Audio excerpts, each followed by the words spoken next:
lebih daripada 100.000. Bahkan mereka mampu membayar seragam pemilih 500.000 per orang karena mereka punya mimpi.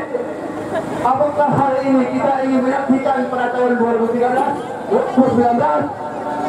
Kalau bapak-bapak sekalian, masyarakat, mahasiswa, pemuda, dan ormas penegak demokrasi negeri ini tetap bersama-sama dengan pihak kepolisian mereka untuk menyelesaikan kasus money politik yang terjadi, maka hal ini menjadi peluang bagi agen-agen atau misi-misi terselubung pada tahun 2019. Dan di gedung ini adalah gedung DPRK, tempat perwakilan rakyat, perwakilan kita semua. Mereka ada di sini.